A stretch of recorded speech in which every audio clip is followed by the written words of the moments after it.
Today's show is a royal rumble. Michael Gargiulo, serial entrepreneur and CEO of VPN.com, dukes it out versus Drew Rosener of Media Options over Michael's recent Forbes article on exact match domains. You do not want to miss this show. Enjoy.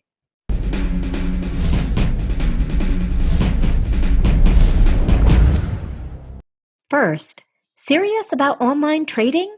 Secure your funds, keep your merchandise safe, and use a company that keeps the buyer and seller protected the whole way through. That's escrow.com. Payments you can trust. Finally, if you're a domain name investor, don't you have unique legal needs that require domain name technical know-how and industry experience? That's why you need Stephen Lieberman of Greenberg and Lieberman or Jason Schaefer of Esquire.com. Go search for Jason Schaefer or Stephen Lieberman on DomainSherpa, watch their interviews, and you can see for yourself that they can clearly explain issues, can help you with buy-sell agreements, deal with website content issues and UDRP actions, and even help you write your website terms and conditions. Stephen Lieberman and Jason Schaefer are the lawyers to call for internet legal issues. See for yourself at Esquire.com or APlegal.com. Hey, Sherpa Network. I'm Tess Diaz, executive producer of DomainSherpa.com. And today we have Michael Gargiulo rejoining us. He's the CEO of VPN.com. And we're going to hear all about the progression of his company built on his exact match domain, VPN.com. Also, the 6 offers he's had from the largest VPN competitors, 2 offers from publicly traded companies. Michael, Andrew, and I are delighted to welcome you back. No, thank you both for having me, Tess, Andrew. I'm very excited. We got Andrew in Portugal, Tess in Phoenix. I'm in Atlanta. Let's make a great show happen for the folks. Yeah, very cool. So you're based in Georgia, yes? Yes, based in Georgia. And as VPN is growing, all your employees are remote?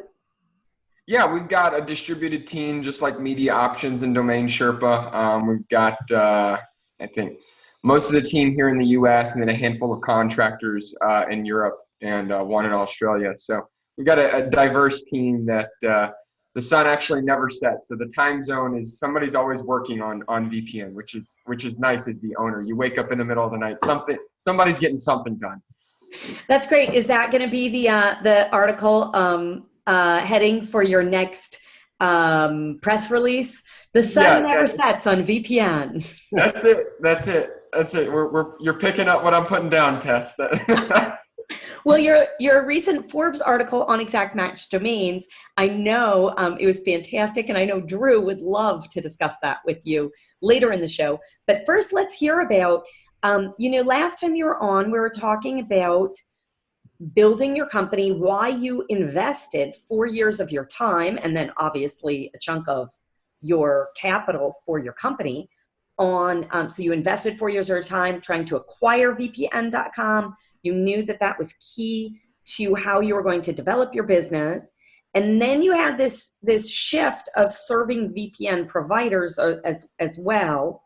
Tell us about the progression of your company since the last time that we talked. Yeah, absolutely. We've definitely we've learned a lot about our customers. I mean, we get tens of thousands, hundreds of thousands of visitors over the course of a month, and for us, we wanted to learn as much about serving those customers, what those customers want. They come to us not through Google, not through Facebook, not YouTube. They come directly to our URL, which is one of the very nice aspects of exact match domains. And for us, we recognize that if we can serve these customers very well, if we can provide them exactly what they're looking for, get them a VPN in 15 seconds, not only are they going to feel confident in their experience with us, they're going to recommend it to their friends. So for us, we've been really focused on learning what aspects of a VPN are important. I think VPNs are a lot like health insurance. Nobody likes buying them, but when you have to buy one or you need to buy one,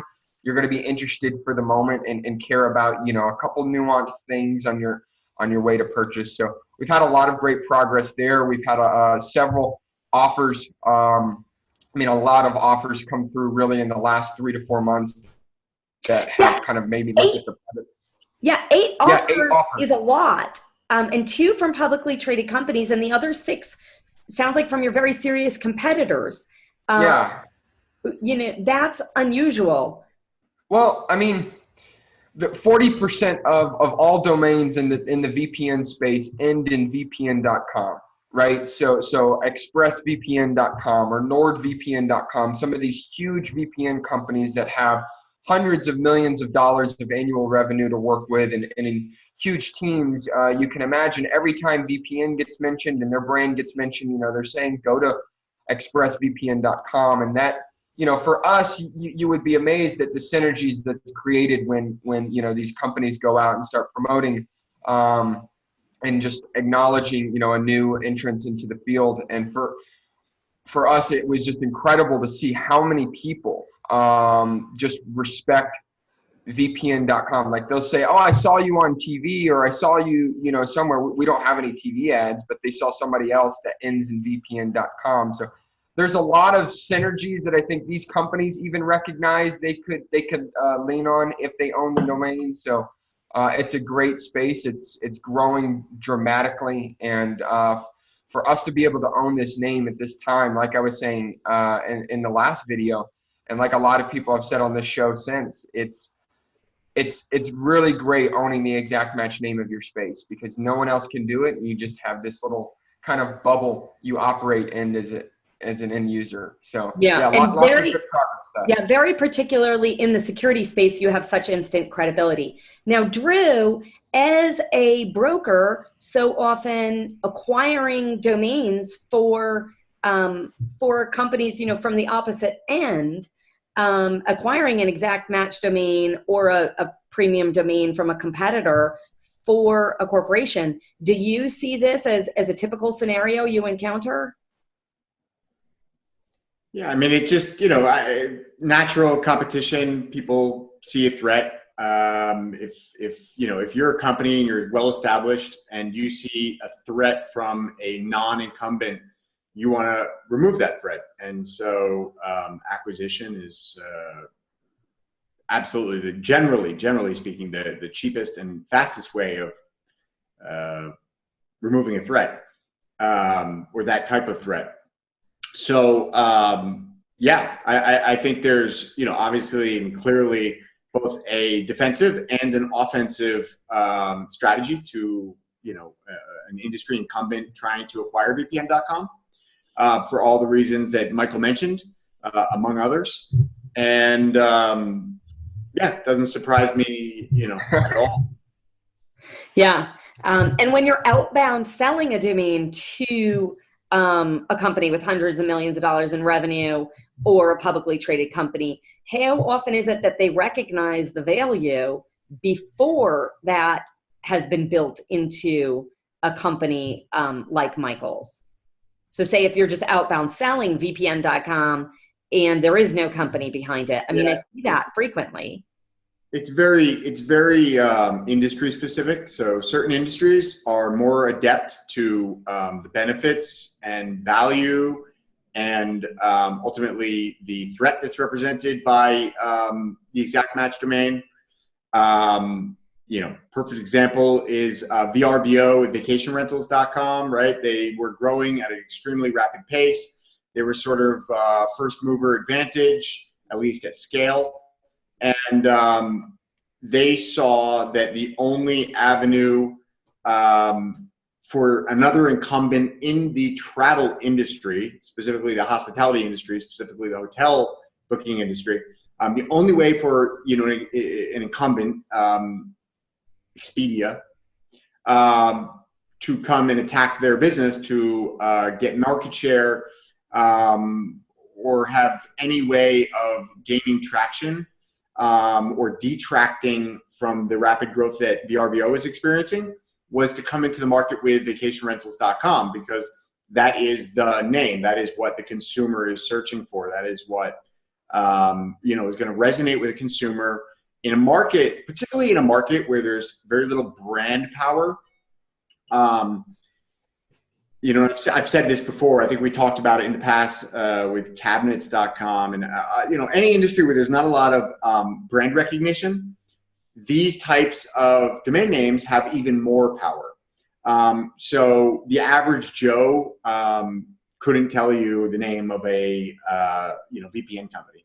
I think the only one I can think of, I've got ExpressVPN on my computer, but like the only one I could really, until I bought that about a year ago, the only company I could have told you about was Hide My Ass. And the only reason is because they have such a great name, and I'm a vulgar person. And so Hide My Ass just, it stood out to me. But other than that, most people, the average Joe has no clue. They couldn't tell you a single company in the VPN space. And so if I'm like, oh shit, okay, I need a VPN, I'm gonna go do a search, and VPN.com pops up, it's like, okay, well, I don't know who any of these other people are. Even if they're the largest companies in the space, I don't know them. They're not a household name. So I'm going to trust VPN.com. And I think there's been multiple studies, including a large study done by Microsoft, which supports that. Says that, in all things being equal, a person does a search. They've got, 10 things on page one to, disqualifying paid search. But they've got 10 things to choose from. They're going with the one, either the household brand or with the exact match keyword that resonates with their search. So, whether it's VPN.com or, cabinets.com or, there's a little bit more brand recognition in something like car insurance. But even so, people have such a strong distrust of the insurance industry. They're looking for an unbiased review of insurance carriers in order to select the best insurance for them. Or they're just simply going to their, whoever provides their life insurance, their home insurance, they're going to just go back to that same party to get the other types of insurance so that maybe they can get some kind of package discount. But for the most part, these types of things lend themselves to a very strong position for the exact match domain name. One thing I'll say is, despite the fact that, all that we're talking about here, there has been a credible devaluation of exact match domain names over the last 3 years, I'd say 4 years. That's pretty well known in the domain community, in the search community, in the marketing community. But it doesn't change consumer behavior. So while it may change an exact match domain name's impact for search engine optimization, it does not change consumer behavior. So all things being equal, if you've got the exact match domain name matched up against, let's say 4 other, really top 5 are the only thing that matter in search. So you got 4 other competitors with names which are not household names. Consumer, I don't remember exactly what the percentile is, but it's a very high percentile probability that the consumer is going to click on the exact match domain for trust purposes. And I mean, that's what it sounds like, Michael, you're saying, especially what percentage did you say of your visitors are coming through direct type-in?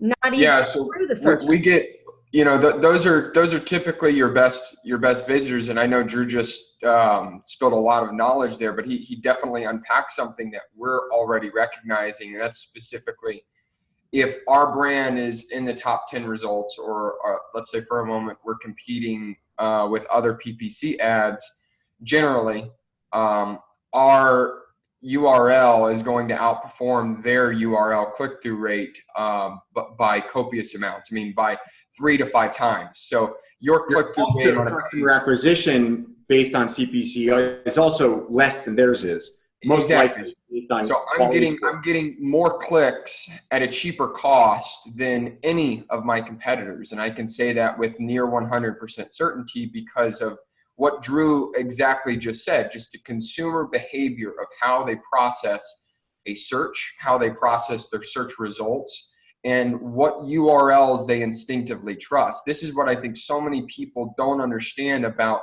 exact match domains, that the value, sure, it's in, owning the exact match domain, but really the mechanics and advertising in it are where a lot of the benefits are, because the efficiency of your marketing spend, I like to say for every $1 I spend as an exact match domain holder, another brand has to spend $10 to accomplish the exact same result from a perception standpoint.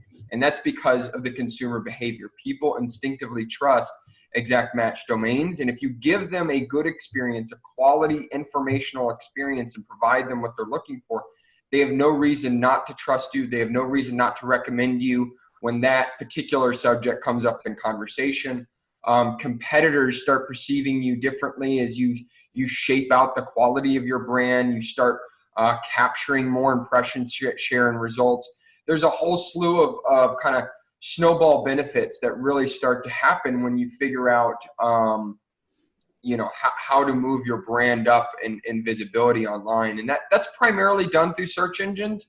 But I mean, in terms of even just like display or offline advertising, like VPN, go to VPN.com. I mean, I really don't need to say much more than that. And I accomplish, what Drew's talking about here, what Rand spoke about, and I think a couple shows ago. I mean, there's so many intrinsic benefits of owning that name that don't really get realized until you have a brand built. So, the investor aspect of it is nice. I think Frank, Schilling puts a good spin on looking at how you build out businesses and the best domains. It takes a lot to build a brand and a lot to build a quality brand. And if you're gonna buy an expensive exact match domain, you should be committing 5 to 10 years to that to really make something out of it. So yeah, there's a lot of beautiful benefits to owning it that we're still uncovering ourselves, like still. So yeah, as an experience. Go ahead, Drew. Yeah, I'm going to throw a prediction out there that the domain industry should love, but I'm going to probably get a lot of hate and you're going to get a lot of feedback. Yeah. We like feedback. Feedback's good. So everything is cyclical. Everything in life, everything in business, everything in politics, economics, history, everything is cyclical. Everything repeats. And I predict that in the next, let's say, 3 to 5 years, maybe shorter than that, maybe a much nearer term than that, but let's say 3 to 5 years to be conservative, we're going to see a major rebound in exact match domain names. And what I will say is I'm already seeing signs of a rebound in the viability and advantage of exact match keyword domain names in search. That same advantage that I was just saying has been sort of disqualified or devalued by most of the search and marketing community, as well as domain investors. Over the last few years, I'm starting to see, I can't talk about exact case studies or examples, but I can say that it's based on some of our top customers who are considered to be some of the top SEOs in the world. And they are seeing a almost clear pickup in the advantage of these exact match domain names. And there's a lot of reasons for it, which I haven't studied enough to really go into it in depth yet, but I hope to in the next few months.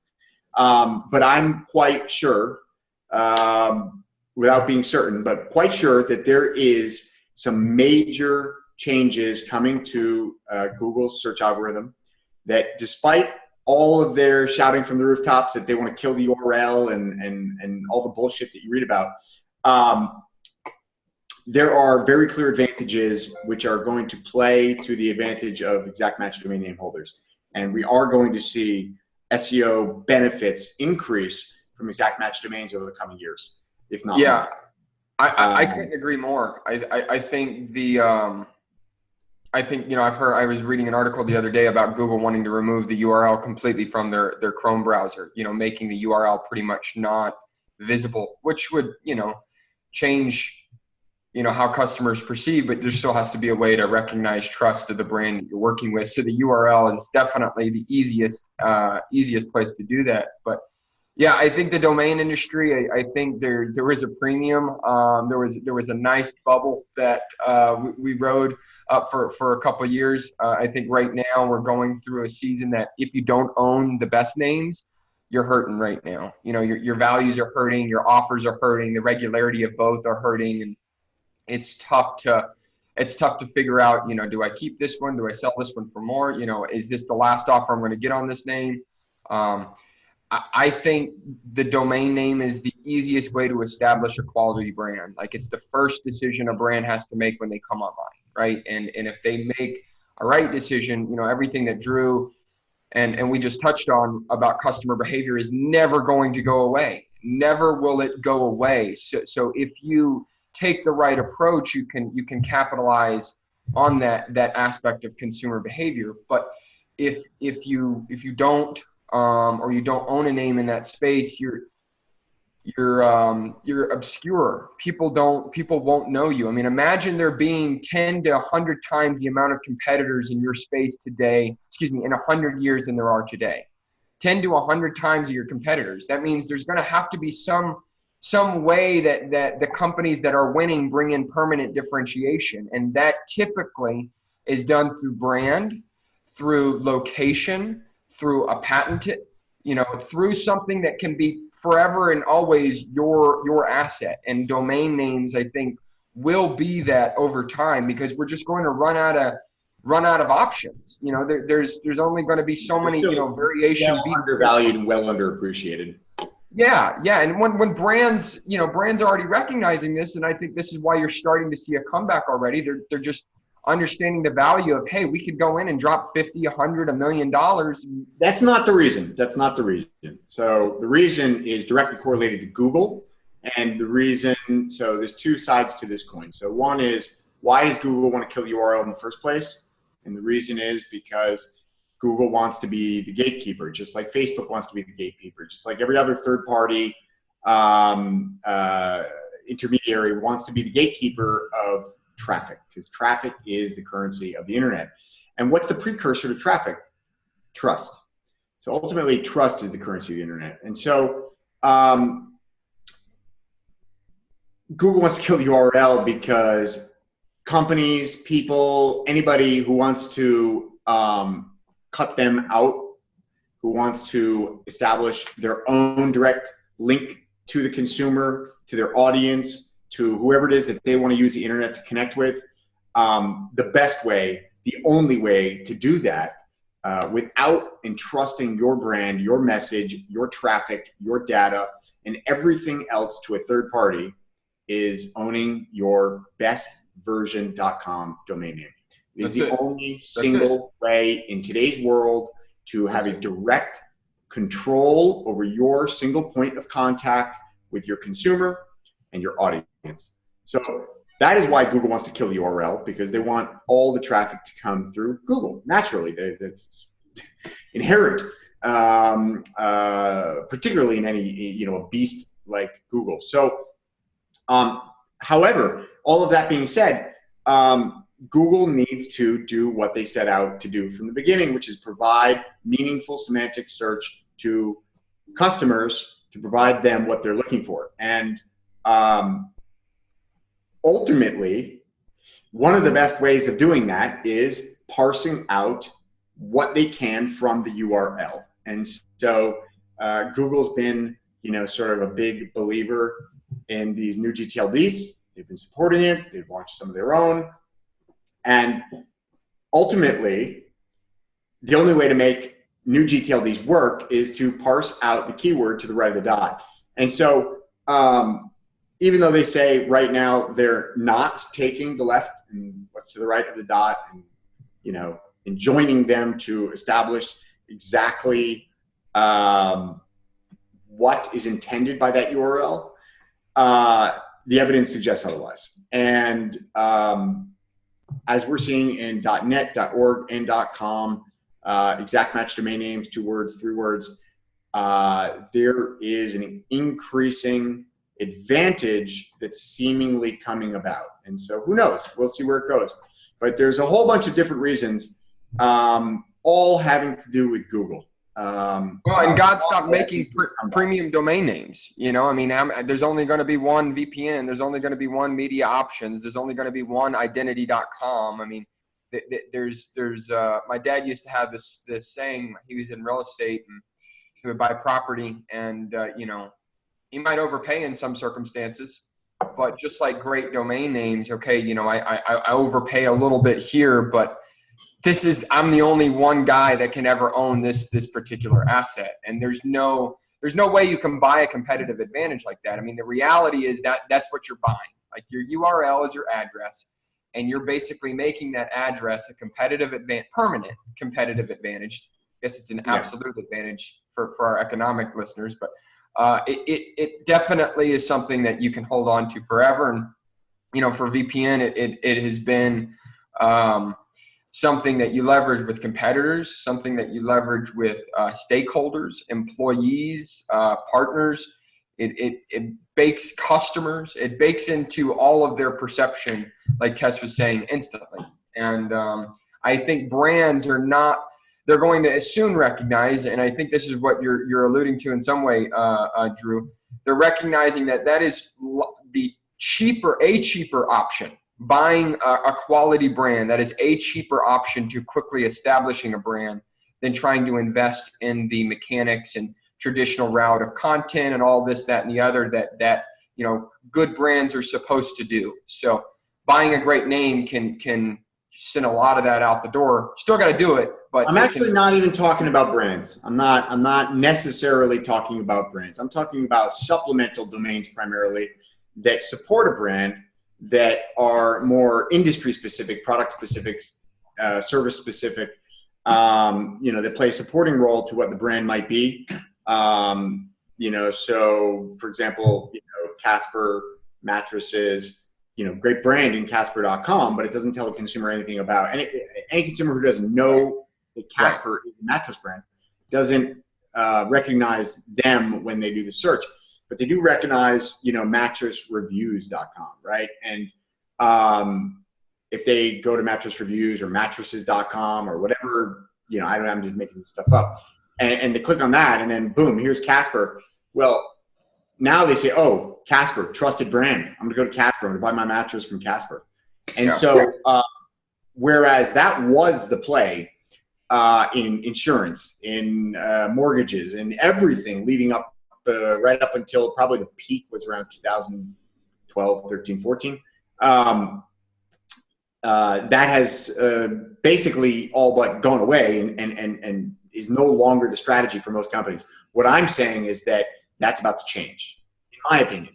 I could very well be wrong. I agree. I agree with you. I agree. I think we're saying the same thing, just for different ways. Yeah.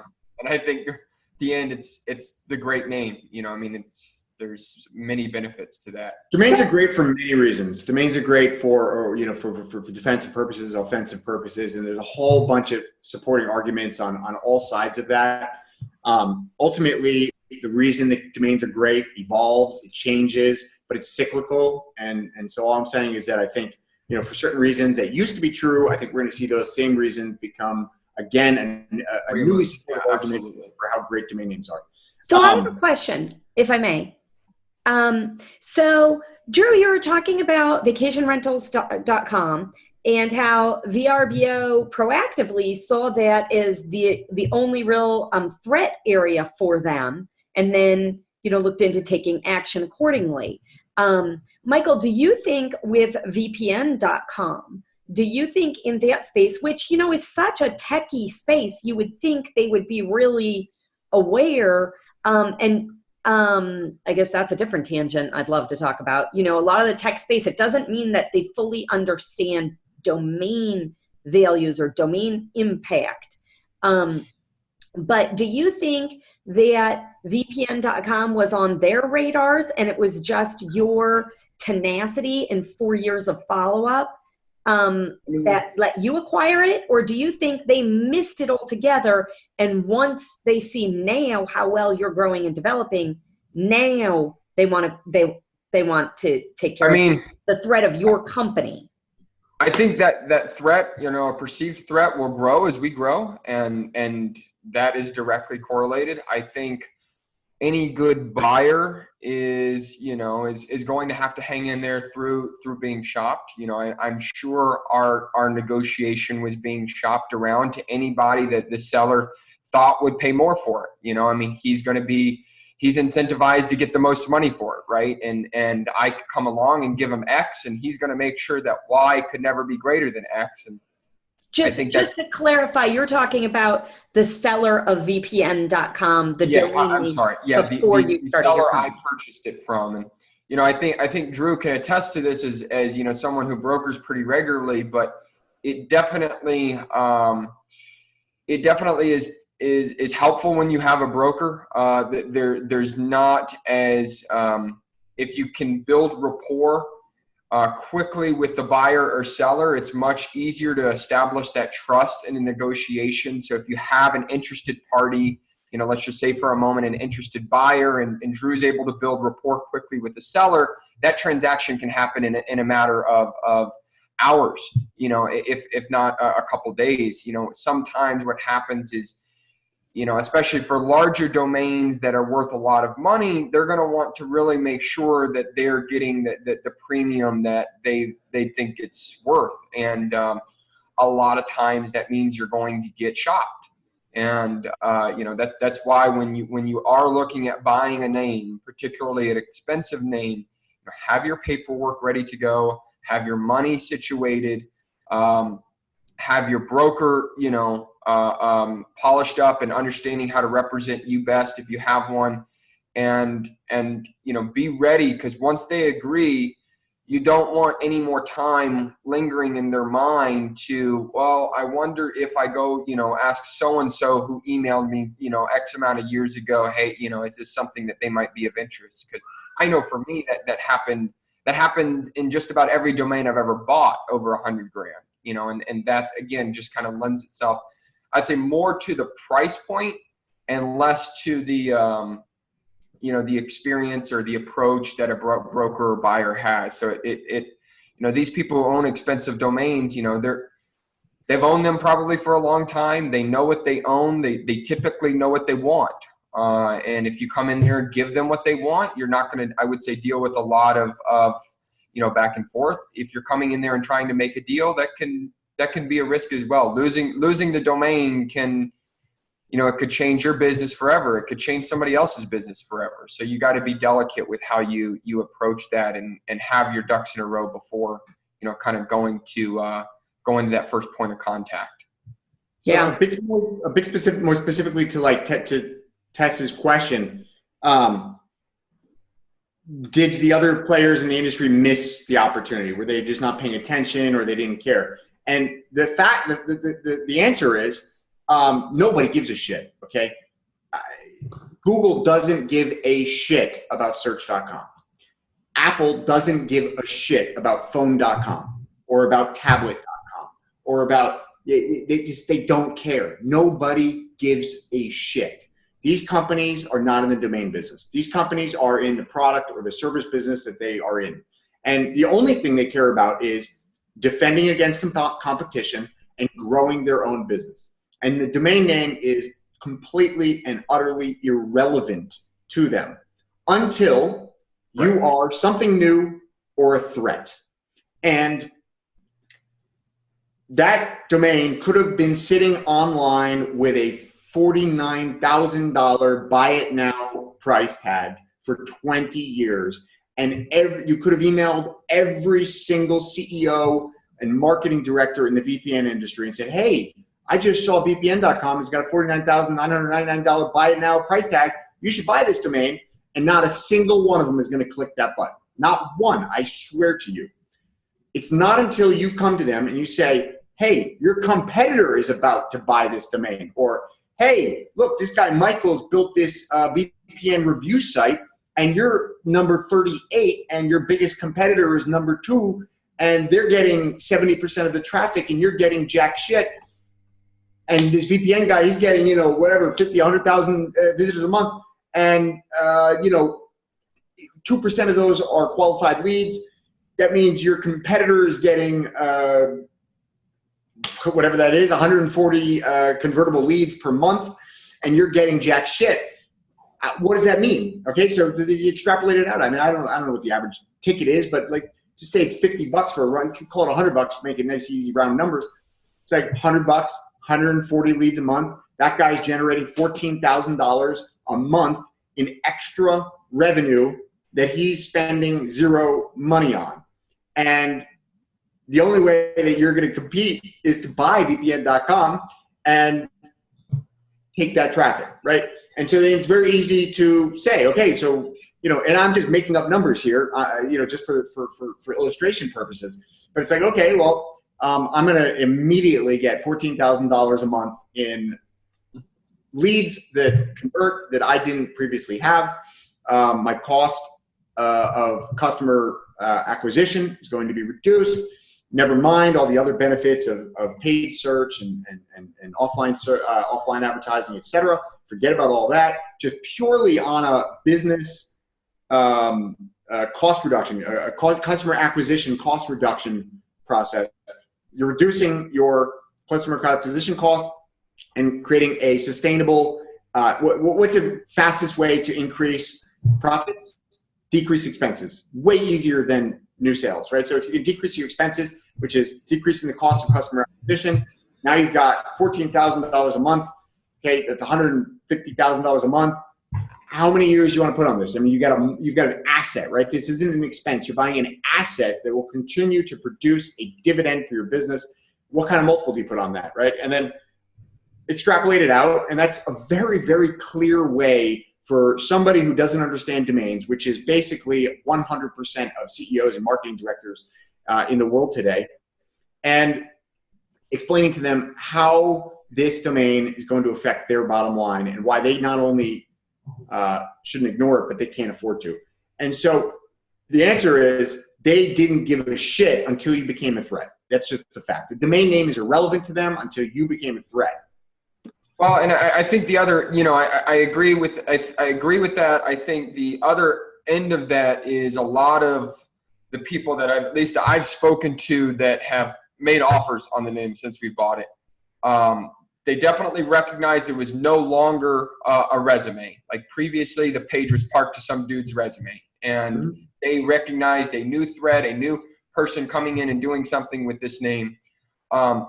Tess, to your point, I don't think they see the vision of what a name like that can be. And I think this is generally with most executives you're trying to pitch premium names to. They just can't, and they don't understand, from a search standpoint, the volume aspect of how many people are searching that particular keyword. In this case, VPN. There's so many reasons that when we got that name for $1 million, when we bought that name for $1 million, I'm sure they ran through those calculations Drew just said. I'm sure they did. And at the end of the day, they're going to be like, okay, shell out $1 million, make 14 grand a month. How many months we're going to have to do that? No thanks. That was probably a calculation that they ran through, but the value isn't there. Like you wouldn't buy this name to keep it away from someone. The true value where you're going to extract the most gold from an exact match domain is situating it in Google at the top, which generally most people don't understand. Most executives, don't understand the domaining aspects of that. And then establishing yourself as the only contender in that space forever. And those two things is where the value at. Sure, we can talk about the traffic and the leads that we can generate and the short-term conversions and money that we can make. That's great. But the real value and where you're going to justify a huge price is the future vision of what that brand can be. And if people don't get that, next. I'm not going to sit here and try. If you don't have the vision to keep up with what it could be, I'm not going to sit here and try and educate you. I'm sorry, I have to disagree completely. I really do. You and I see eye to eye on why domain names and how amazing these things are and what a strategic advantage they are and the moat that they create around your business. But nobody buys blue sky. Okay, nobody buys blue sky. You can sit here until you're blue in the face telling an executive about what VPN.com can be. And they honestly don't give a shit. And this is coming from No, I think that's a false assumption. The investors, the people who don't understand it, don't give a shit. If you're talking to me, nobody understands it though. Nobody outside of the community, very few people outside of the search community and the domain community understand. They just don't. And 6- and 7-figure domain sales go to people who don't understand for the most part. There are very obvious exceptions, but selling the story of what this can be doesn't work. The only time it works is when you're talking about a new company looking for a brand, usually from an entrepreneur who's already had an exit, who went through 2 or 3 rounds of funding before they were told by their VC or somebody on their board to go out and buy the bestversion.com domain name for their business. And then they directly saw the impact of that domain acquisition and the wind that it put in their sales subsequently. And then after their exit, and they come back for more, and now they're up for their next business, their next venture. Now they want to start on day one with that ultra premium domain name, the bestversion.com domain name for their business, whether that's a generic exactmatch.com or whether that's an unrelated generic one-word.com they're going to use as a brand, like an apple.com or an amazon.com, which has got nothing to do with their business. But the blue sky argument only works at that stage. It only works with the guy who already understands, and that is not 99% of executives today.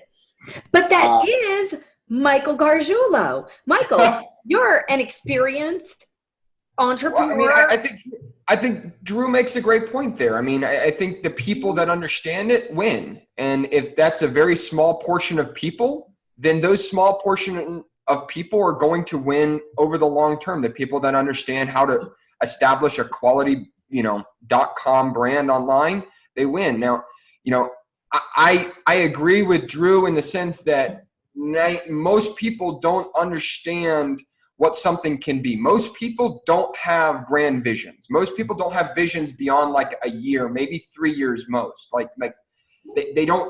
We just are not wired as humans to think like that. So when you come pitch them an asset, you do bring in the blue sky story a bit.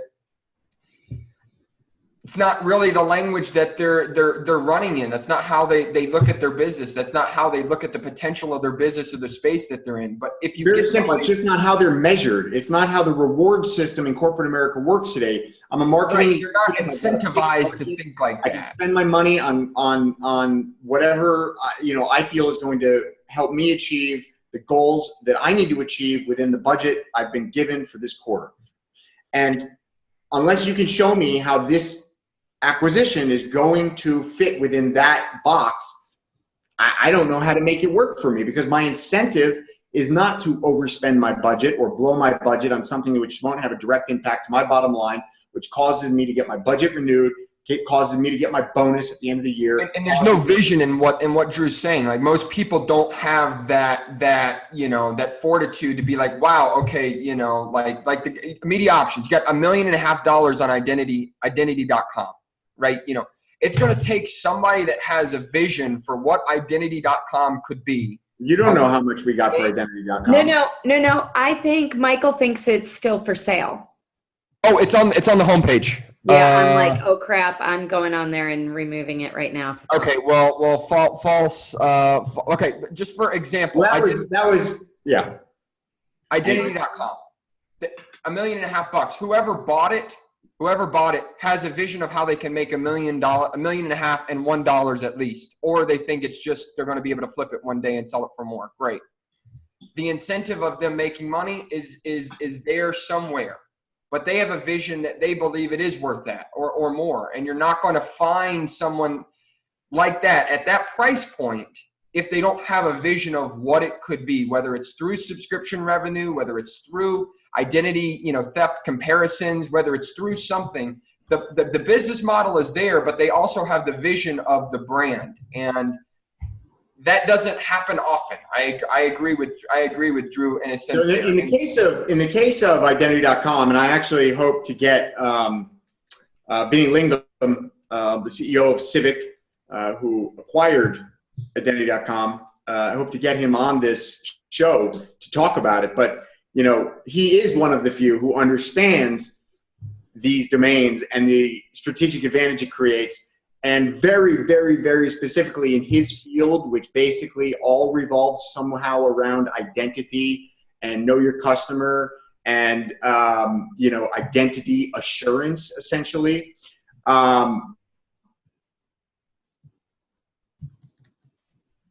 There's nothing, absolutely nothing more important than trust. And I can tell you right now that, again, we're talking about an industry with no brand recognition. Who is somebody going to trust? They're going to trust identity.com. Exactly. That's for It's a no-brainer. And we haven't even talked about the first benefit or feature of your product. We haven't talked about your price. We haven't talked about the way your website looks. We haven't talked about a damn thing about who you are beyond your URL. And people just don't, most people just don't get that. And so I want to ask, do either of you, and you both have such different experiences, do either of you think that will change in the next generation? I mean, I'm looking at Michael, who is a serial entrepreneur at such a young age. And, but you, Michael, have said that you learned so much about business from your father, who was an entrepreneur. So in a way, we talk about digital natives. I feel like in this generation, we're having entrepreneurial natives, right? Entrepreneurship is not what it was a couple generations ago. It's now, now you can get a degree in college in entrepreneurship, right? So do you think as that shifts, as there are less of the checklists and the annual reviews that, Drew, you're referencing, do you think over time, in a generation or two, that there's going to be a different perspective?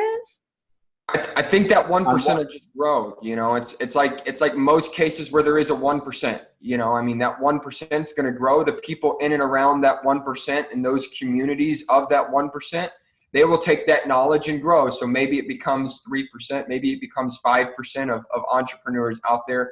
It doesn't need to. It'll stay 1 or 2%. That's all, and that's all you need. I mean, there's not going to be a one day the world wakes up and they get it.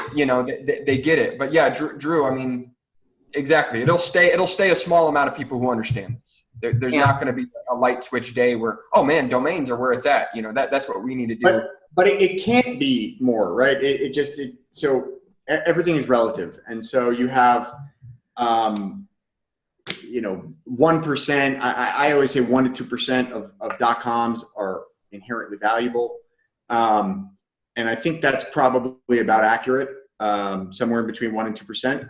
And those are the domains that we want to work on, right? And then we want to work with the 1 to 2% of people in the world who understand why these things are so valuable, to put these brands in their hands, so they can make something amazing on them.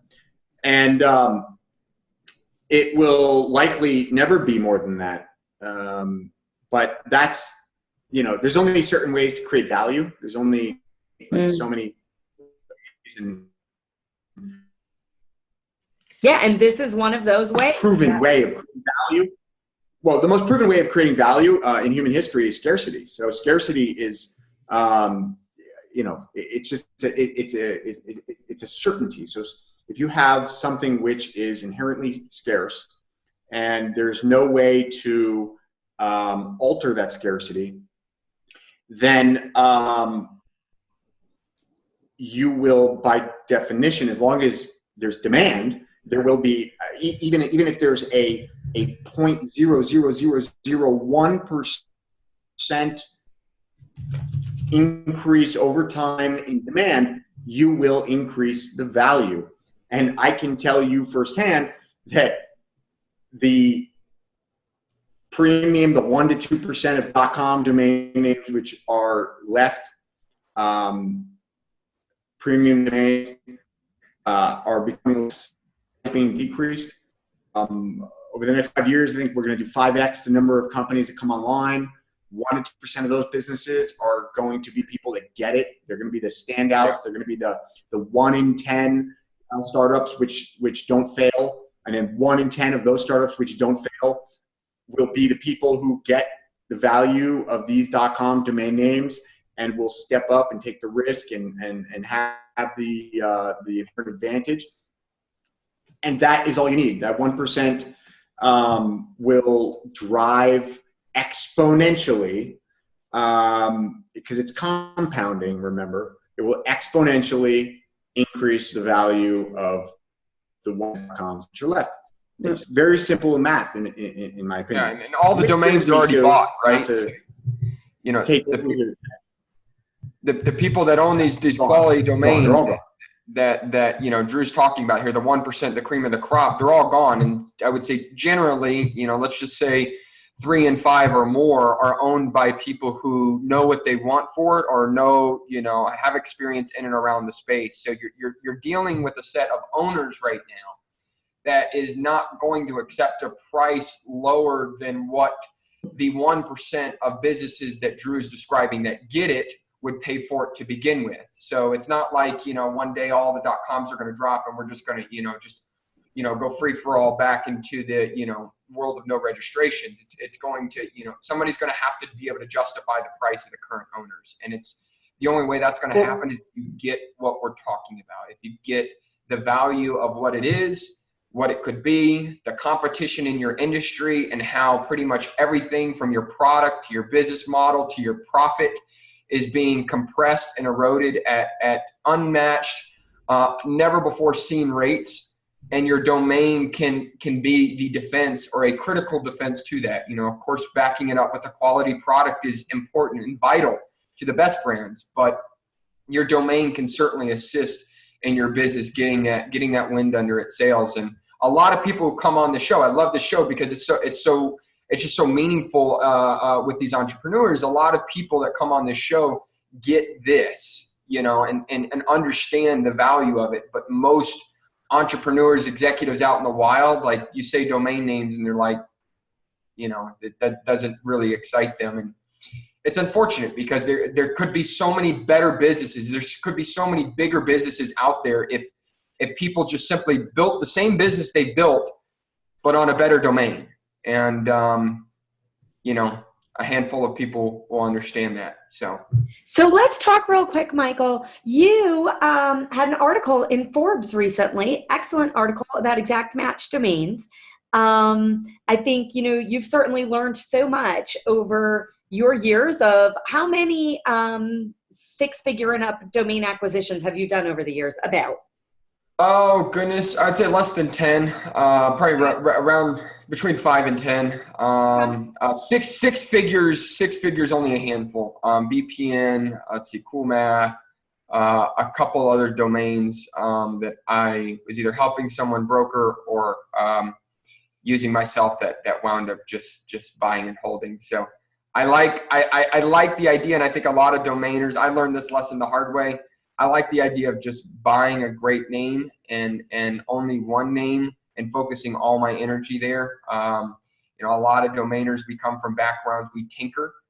We tinker with, this project and that project and this name and that name and, got to do this here. And you got your resources and time diversified over a lot of brands. And that's a great way to learn. But once you do figure out what you're doing, what you want to do, I kind of sunk my teeth into one brand, and that was VPN. Yeah, good for you. So I'm curious. Want to talk about Drew Rosener. We're going to give you a little hard time now. I've been waiting for this moment. Is considered the #1 global expert in in domain name values, period. And his trademarked, I think, Rosener Equation is is all about how to calculate a domain name value. And so let's talk. Drew, what'd you think of his article? Michael, I know you've got some gumption in you. You guys will. Yeah, no, I know Drew probably vigorously disagrees. So Drew, lay it on us. Lay it on us.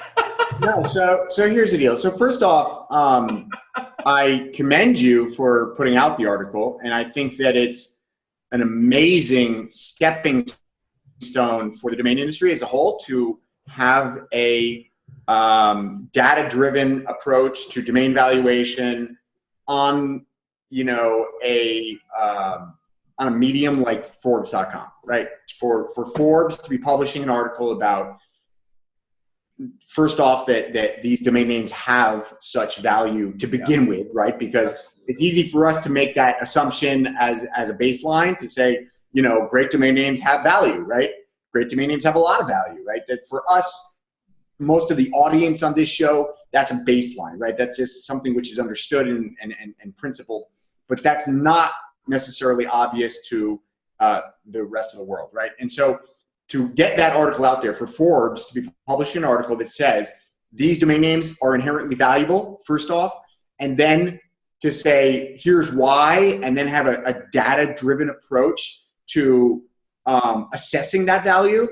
I mean, it's huge. It's monumental, right? That's everything is about all types of growth. It's about education. It's about widening the lens and the scope of the audience and the people who understand that these things are valuable and that, you should be maybe thinking twice about your domain strategy.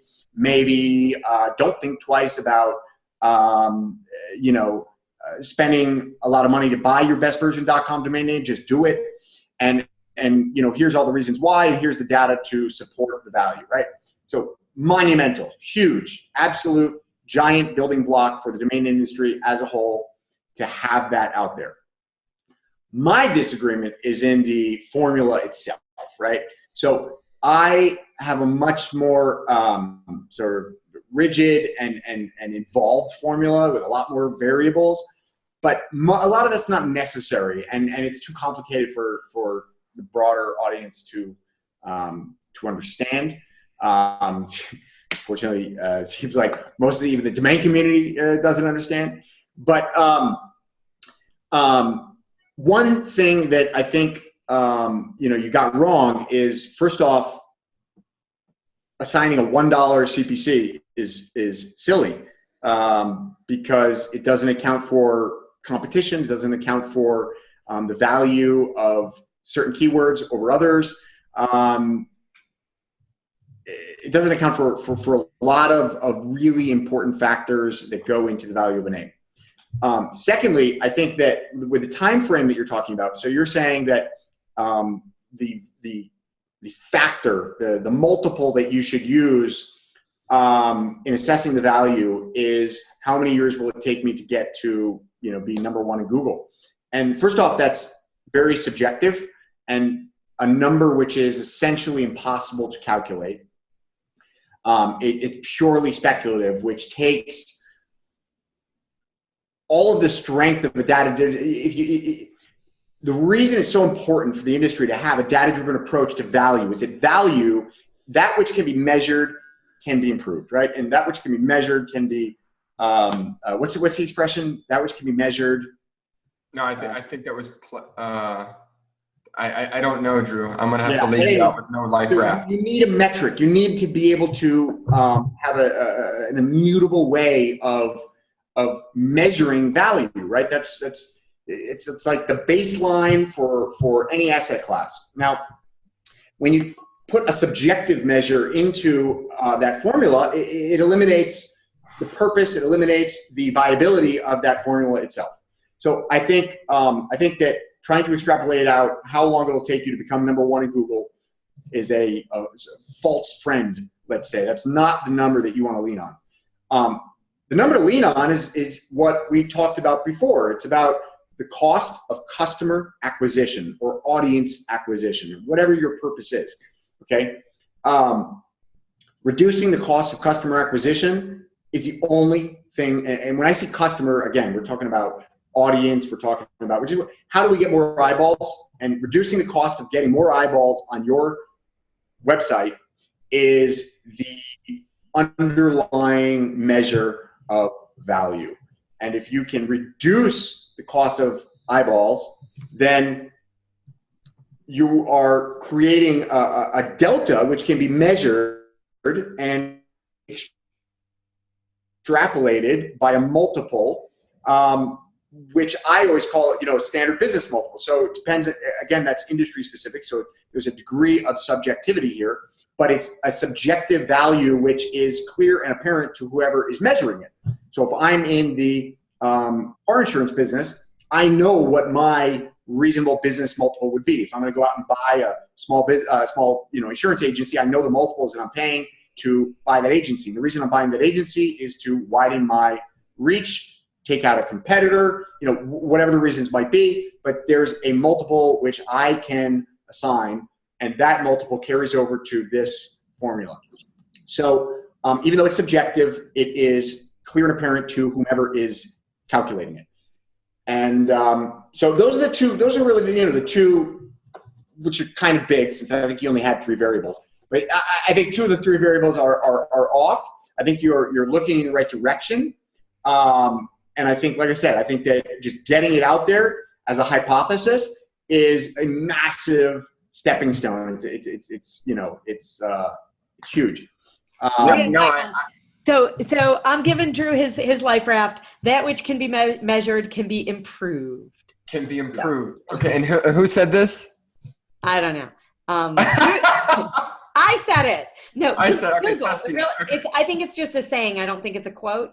But no, somebody said it. There was somebody that it's one of the.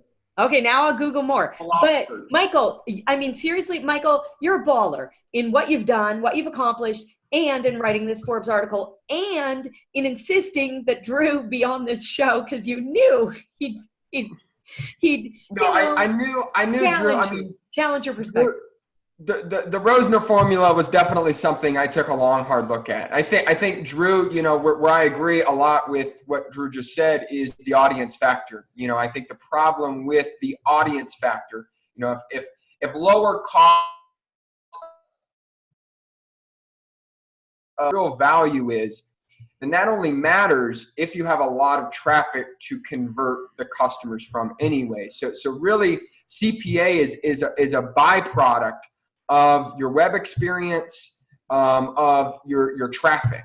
Okay, if you get 10 eyeballs a day and you convert 3 of them, that's wonderful. You're crushing low cost customer acquisition, but you're not dealing with any sizable traffic. So the approach in the formula, while I agree with you and several others that no, because we're talking about potential traffic. We're not talking about current traffic. We're talking about. And it doesn't matter. We're not talking about how do you factor in the potential traffic?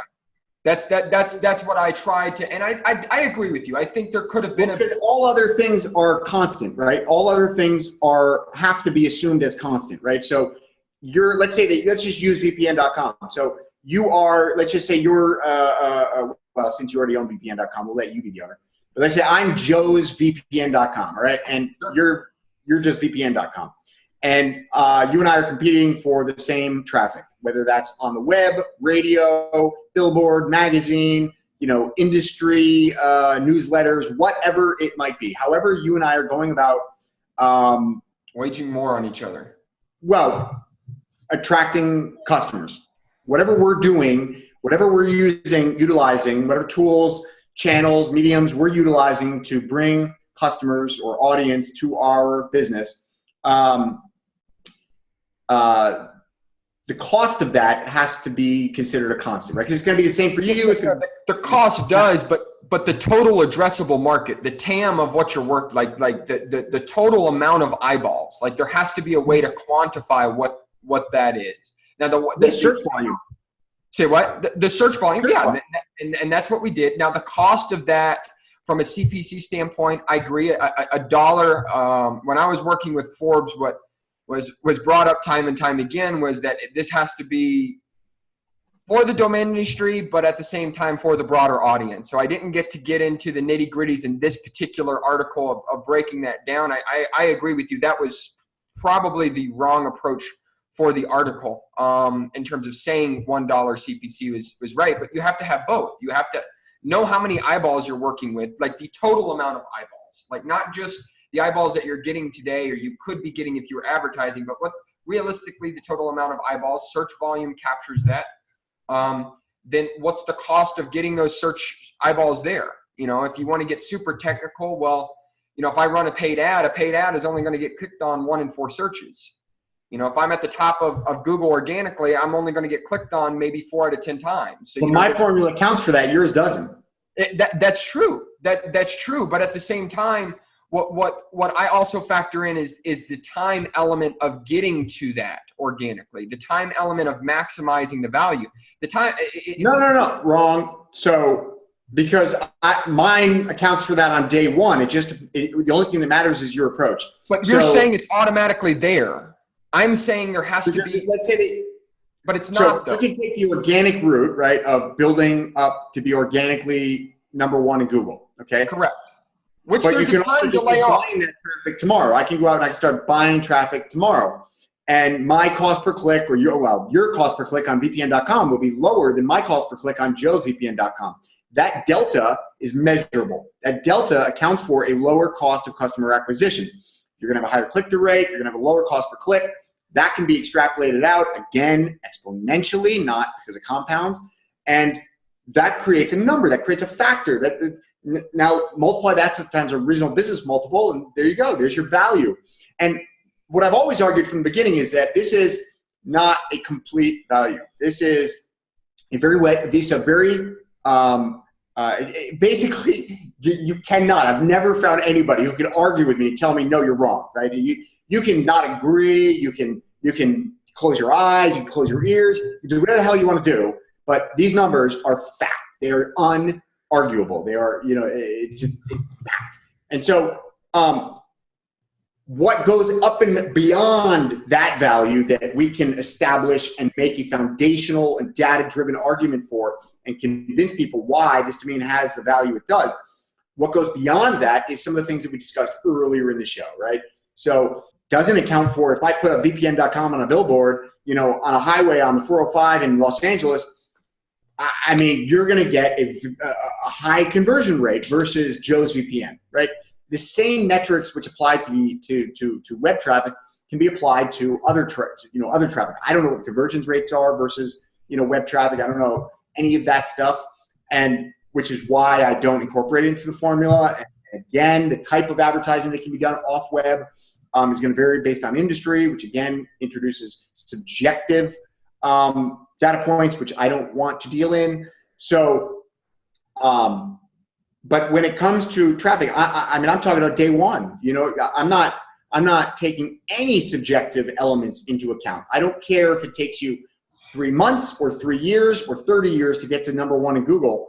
What I'm telling you is this is a strategic advantage that is created by this URL alone on day one, and then extrapolate it as far as you want based on how long does your business need to recapture the cost of this domain name, cost of this asset, taking into account that you can also depreciate it. How long does your business need to account for that cost, right? To make your money back, to get an ROI. I agree. I agree with that, Drew, and I agree. 2 points. And Tess, I know we're running up on the end of the show, but when an appraiser comes out to appraise your house or to appraise a piece of commercial property, they come out if they're certified, if they're an MAI appraiser, at least here in the U.S., they'll come out. They'll look at the square footage of the plot. They'll look at the square footage of the property. Those are objective. Those are clearly defined. Those. How much does it have a tennis court? Does it have a pool? How big's the parking lot? All these things can be very clearly defined. Where the appraisal from a real estate standpoint gets subjective is location. So you have to, bring in then comps of other properties that have sold in and around the area, which domains, there are reasonably good comps. I would say, like you said at the beginning of the show, every industry, every domain is obscenely different in terms of the use case. So it's very difficult to have this just kind of, hey, this is how we do it. But I agree in a lot of what you're saying. That the follow-up article, I'm putting you're arguing my point. What you just said literally argues my point. You're just confusing something. So location is cost per click. That's it. Location is cost per click. If your location is, Park and Fifth in Manhattan, you're on Park and Fifth, the corner of Park and Fifth, you're going to get the highest price per square foot in Manhattan. I don't know if that's true, but it's probably up there. Okay. Versus, you're in Queens, your cost per square foot will be a tenth or whatever it might be, but it's a fraction of what it is on Park and Fifth. And it's no different with keywords. So location, but because you're assuming like I pay to be at the top. Like I'm assuming I don't pay to be at the top. That formula, like the intention of that formula is to assess the true value of what being number one in Google could be if I don't have to pay for it. When I originally created that formula, exact match domain names were king. Exact match domain names were the X factor in getting you to the top of organic search. That is no longer the case. Plain and simple. Of course not. Of course not. But if you do become number one, cars.com, apartments.com, hotels.com, all the realtor.com, all these number one brands that are exact match domains, it's very, very difficult to uproot them. Yes, but that has nothing to do with search. But no, that does have something to do with the quality of the property that I'm buying. My soil beneath my feet is beautiful soil. It's grade A. It's grade A. So sure, I don't have a beautiful garden on it yet, but when I do, this is what I could be. Now, sure. But how does that support your argument of $1 CPC? Oh, the dollar CPC, and I did mention this. You generally, that's a quick napkin formula. If you want to update it for your industry CPC, you can easily do that. But even the CPC is. You have to do that though. You have to. You can't have a realistic valuation if you're not accounting for because CPC, your location. You got to account for location. Okay, I take a 7,500 square foot house in bumfuck Arkansas, and then I take a 7,500 square foot apartment in Manhattan. You cannot compare those apples to apples without. When I buy VPN.com, it's not just like I'm in Manhattan. I have to earn my way. You can't compare organicapples.com with carinsurance.com. Even if Organic Apples has the same search volume as car insurance, which I don't know if it does. I'm sure it doesn't. But organicapples.com has, you cannot compare that to carinsurance.com. And what you're saying is, what you're saying is that you can. Those are apples to apples, pun intended. But you have to take into account CPC. One has a $50 CPC. The other one has a less than $1 CPC. And so same way in real estate, you cannot evaluate two properties without taking into account location. You cannot evaluate a domain name without taking into account the keyword or the cost or the value of that keyword. No, I agree with you, Drew. And here's what we're going to do. The next article, we got an article coming out, I think 5 weeks that follows this up. This conversation, your points are going in that article. So we're getting Drew Rosener a feature, and you got some good pushback here because you're right. You're absolutely right. I think the dollar CPC is generally inaccurate for most industries. I think the location is a huge factor of these domains, and the napkin math approach is not the best way to educate. No, it is. You're wrong. But it's the only way, because nobody, I can sit down in a boardroom and go through 36 variables that are in my formula, and everybody in the room fell asleep already, and everything I said doesn't mean a goddamn thing because I lost them after the third variable. So the back of the napkin math is key. Okay, there has to be a back of the napkin quick way to assess what is the value here, right? Just like anybody experienced in real estate can quickly back of the napkin look at a piece of property and go, this is more or less where I'm going to be at. This is where value is.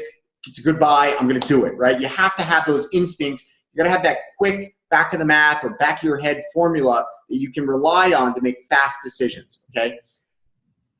But you got to get those basic variables right. And so dollar CPC goes out the window. And then the second one that goes out the window is your factor, your how many years am I going to multiply by, or months or whatever it is. You're saying, look at how long it will take me to get to the first position of organic search. That is, I would argue today, no longer relevant. That was very relevant when I created the formula, which I, by the way, never named Rosener Equation. I'm still embarrassed to this day that people call it the Rosener Equation. Steiger called it the Rosener Equation. And it is forever now known as Rosener Equation because of the internet. But I don't put my name on many things. And you don't put your name on other equations. My back of the napkin is, lowest common denominator, being ultra conservative.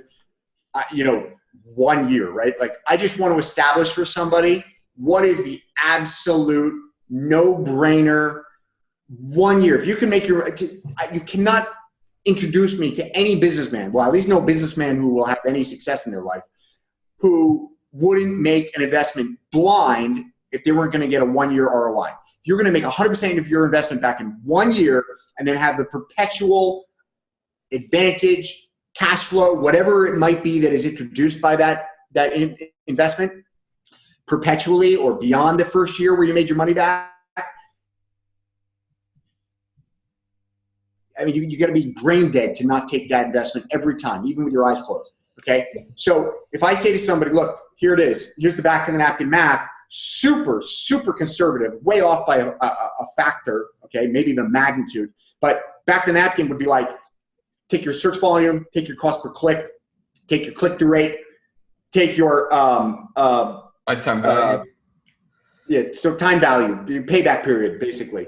Call it a year. You know, who's not going to take an investment that pays it back in a year? So, when I'm making that argument, when I'm on the phone with somebody and I'm trying to get them without, any visual reference to just understand very quickly why this is a great investment, show them what the most conservative valuation possible is. 1 year payback period, right? And I think that's talking about an industry where it's very clear there's a longer payback period, 3 years, 5 years, 10 years.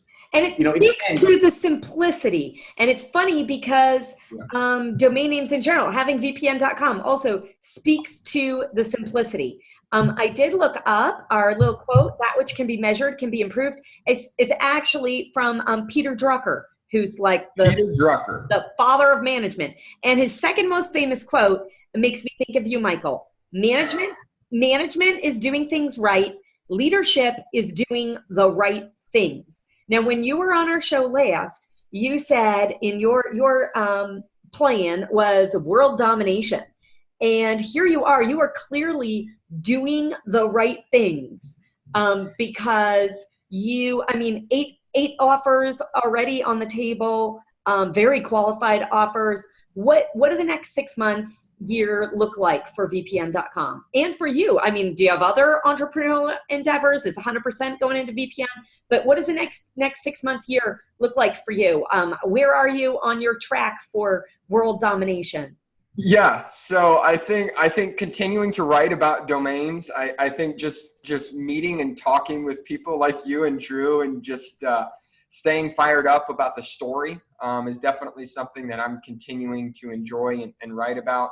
I think, the visibility in the domain space from VPN, from just talking about it, being on shows like this has been incredible. In terms of what's next for the brand, we spent a lot of time looking at what our customers have told us and what some of the best affiliate sites in the world are doing in terms of how they take their funnel down, take their customers down the funnel. So I'll use, maybe a hotels.com or a creditcards.com is probably a slightly better example. They do, $50 to $100 million a year, helping you find a credit card in in 15 seconds. And for us, we spent a lot of time looking at brands like this, looking at brands that, are positioned perfectly and how they, activate their business model. For us, I would say in the next 3 months, we're going to be having a huge website improvement rolling out, which is very exciting because that will start, I would say that'll start generating a lot of capital that we can then redeploy back into the business. I would say a little bit further out, 6 months out, we're high up there in Google. We're starting to advertise a lot more. The best competitors in this space are advertising 500 to 700,000 a month in AdWords and Bing. So there's a lot of piece of the pie there for us to start sinking our teeth into. I think in terms of beyond that, it starts with VPNs. We dominate VPNs, how people buy them, but it's not just VPNs. It's all things internet security, antivirus, messaging apps, equipment that a business needs. Really, the vision is to have, if your family or your business needs to be protected online, or you need to protect something inside one of those two, you can come to VPN.com and we're going to help you out. And we're going to give you those unbiased reviews and comparisons where you can make the decisions you need, looking at all the options, but quickly finding the one that's right for you. And I would say here in the next probably 8 to 12 months when I come back on this show, and I've got another article for Drew and us to banter about. We'll have some good solid updates for us then too, Tess. That's fabulous, Michael. So you know, in the last show, we talked about your pivot where you bought VPN thinking you were going to be another VPN provider, and you saw the opportunities and pivoted to being a VPN review site with affiliate to other VPN entities. And now, even though you're on an exact match, you're so credible and you have such a great customer base, you're still able to expand to a larger security space because you have people who trust you and are looking for security, period. That's right. Fabulous. So you're already well on your way to world domination, and now you're just going to world dominate in a bigger space. Attaboy. Good job. Michael, I love having you on. I really enjoy our email conversations, but there is no passion. Drew, besides your struggles getting your through customs in Germany, I don't know if I ever hear you as passionate, as excited as when you talk to Michael. We get Drew fired up. That's good. Getting him fired up from Portugal. You're where? Lisbon? So yes, Lisbon. Yep. Right. Lisbon. Right on. Oh. Well, Tess, Drew, thank you so much for having me on. I really appreciate watching you guys grow the brand, DomainSherpa, and media options. So let's get identity.com buyer on. I'm eager to see what jewels we can pull out of that episode. Nice. Well, I hope next time we see you, you're wearing like a crown for your world domination. The crown might be a little too much. Maybe I'll fly to Lisbon and we'll do this interview in person or something. That's where we're going. I like that. I like that a lot. Yeah. All right. Okay. So we'll take. It's always great discussing with you. You know, it's you're wise beyond your years, and you've got great insight into what makes domains valuable, what makes a great domain name. And, ultimately those are the two foundational things for any domain investor, which is most of our audience, to succeed, right? If you don't know how to value a domain, then you don't know what you can pay for the domain, and you certainly don't know what you can sell it for. And so establishing, what is a good domain, and then what makes that domain valuable, and then how to measure that. These are the most important elements of any domain investor's toolbox. And I think you do a great job in helping us to convey that to people and giving, fresh perspectives on how to do it. And so I appreciate that. And you're always welcome to come back, and, definitely looking forward to the next time I can tear apart your argument. I'll have some more for you, Drew. Don't you worry. You will not have to worry. Excellent. Looking forward to it. Thank you both again.